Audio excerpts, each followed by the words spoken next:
Eu nunca perco. Ou eu ganho ou eu aprendo. Só isso, mas nunca perco.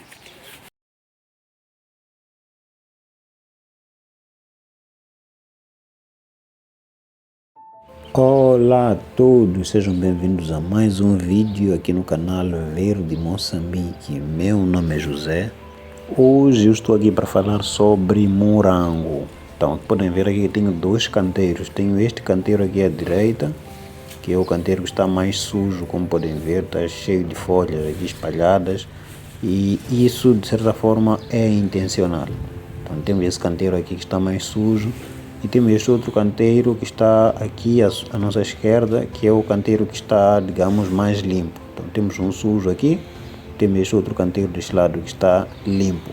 Como eu já dizia, essa sujidade é intencional. Na verdade não é sujidade como tal, é apenas um conjunto de folhas que eu fui deixando com que elas se acumulassem aqui no canteiro de morangos. E eu costumo fazer isso sempre que eu faço uma plantação de morangos, colocar folhas.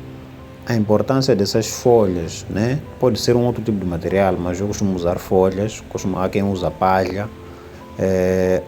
O importante disso é garantir que os morangos, se forem a nascer aqui, não vão tocar o chão. Essa é a importância das folhas. Por isso que eu estava a dizer que até preciso de mais folhas para deixar esse canteiro, entre aspas, mais sujo ainda.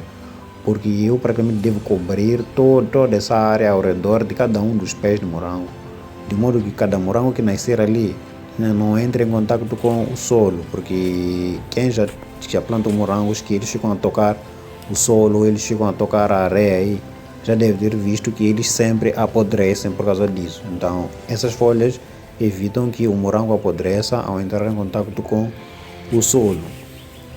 Uma outra explicação para isso é, por exemplo, o próprio nome do morango em inglês, né? Eles chamam o morango de strawberry. Strawberry, que poderíamos traduzir como baga de palha, ou seja, é uma baga que onde é plantada geralmente tem que haver ao redor palha, justamente por causa dessa questão de que o morango não pode tocar o chão. Olhando aqui de perto até dá para ver que os pés já começaram a colocar flores, né? Eles estão em plena produção. Um cuidado que eu acho mais interessante para os pés de morango, principalmente os que vão ser plantados num canteiro como esses estão aqui, é a questão do espaçamento. Há um tempo atrás eu fiz um vídeo a explicar qual é o espaçamento para os seus pés de morango. Quem não tiver assistido é só clicar aqui em cima para ver todos aqueles detalhes sobre o espaçamento. Mas de forma resumida, eu sempre recomendo colocar pelo menos 40 centímetros de espaçamento entre os pés de morango. Muita gente costuma deixar os morangos crescerem, eles vão fazendo mudas novas assim de forma automática e os pés acabam ficando todos eles apertadinhos e sombreados.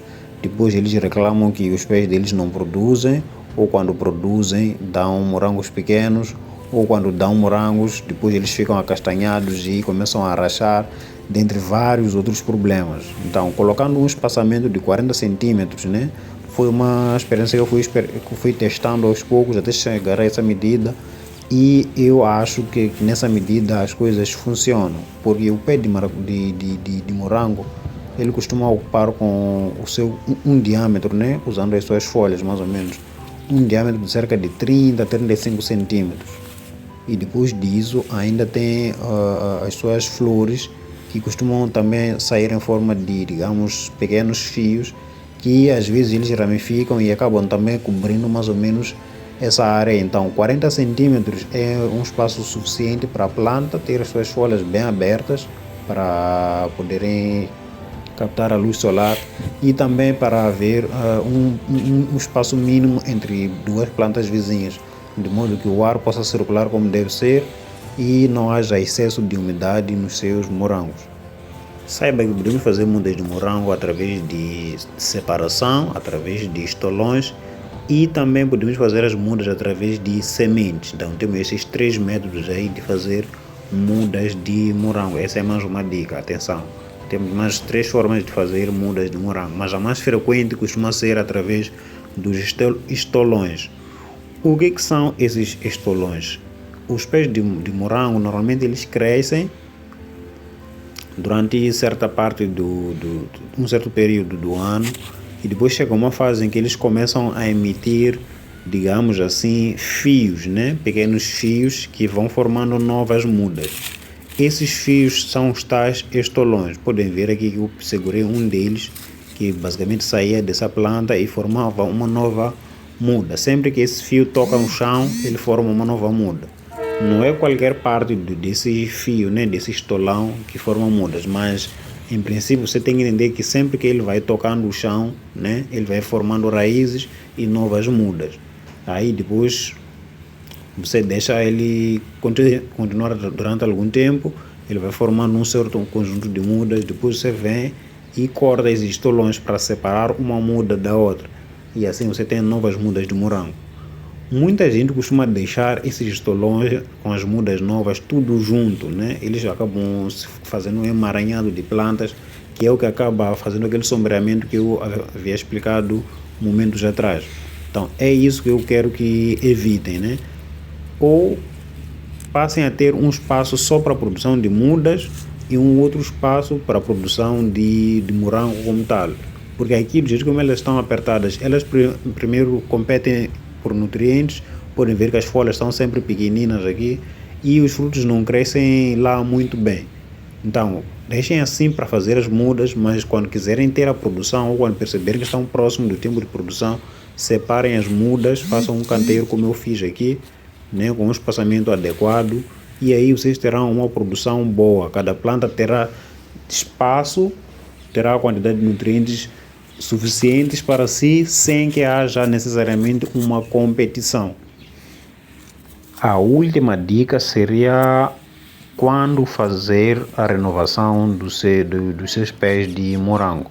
Eu aqui faço a renovação a cada 2 anos. Por quê? Porque os meus pés de morango, eles produzem sempre que chega o mês de junho. Eles começam a emitir flores. Existem 2 tipos de morangos, os que florescem durante o ano todo e os que florescem apenas durante uma certa faixa do ano. Então, os meus produzem flores desde junho até novembro. Então, a partir de junho, eles florescem, faço a colheita, vão florescendo, colheita, florescem, colheita, até chegar o mês de novembro. Ou seja, desde junho até chegar novembro, a colheita dos morangos aqui é contínua, eles não param. Mas depois que chega novembro, eles param de emitir flores e começam a emitir estolões. Ou seja, eles saem da fase da produção para a fase da reprodução. Então eles começam a emitir aqueles estolões que vão formando novas mudas. Então, se por exemplo eu renovo o meu canteiro este ano, no ano seguinte, ou seja, depois de um ano, eu simplesmente elimino os estolões que vão formando novas mudas de forma espalhada dentro do canteiro, de forma que eu mantenha o espaçamento de 40 por 40 de uma planta para outra. Então, aí eu espero a planta entrar de novo na fase de produção pela segunda vez no outro ano. Então ela vai produzir ou fazendo a colheita. Quando chegar de novo novembro, ela vai começar de novo a emitir novos estolões. Então esses estolões eu vou deixar eles crescerem livremente e no final um mês antes de começar um mês ou 2 meses antes da fase de produção, né, que seria já no 3º ano, eu vou selecionar as melhores mudas novas que surgiram a partir dos estolões e vou destruir todo esse canteiro e formar um novo usando essas mudas novas. Assim eu elimino aquelas plantas velhas que têm cerca de 2 anos e vou colocar plantas novas. Isso porque as plantas velhas, de certa forma, elas caem, né? A sua produção cai, a qualidade das suas frutas também vai cair um bocado. Então as plantas novas, geralmente elas vêm com mais vigor e produzem frutas melhores. E também as plantas velhas, algumas já estão com algumas doenças, eu vou mantendo o meu canteiro, digamos assim, são, né? Um pouco livre de doenças. Mas atenção, isso são dicas para você aí que tem alguns pés de morango para consumir de forma caseira com sua família. Não é para usar essas dicas taxativamente, como eu estou a dizer, se for fazer um pomar comercial de morango. Aí você tem que procurar ajuda especializada, se informar de forma adequada, né, todas as práticas, tudo que você tem que fazer para ter sucesso. Aqui, nesse vídeo em particular, são apenas dicas de forma assim descontraída para quem tem algumas plantas em casa e quer cuidar e conseguir ter alguns morangos aí só para o seu consumo. Meu nome é José, você está no canal Verde Moçambique. Para ver aqueles vídeos que eu disse antes, né? O vídeo do espaçamento dos morangos, os vídeos de colheita de morangos, vídeos de como fazer mudas, né? As diferentes formas de fazer mudas de morango, todas elas explicadas. Também tem um vídeo para isso. Podem ver aqui na descrição, tem um link de cada um desses vídeos e também podem ver aqui no card, vou deixar uma playlist desses vídeos todos.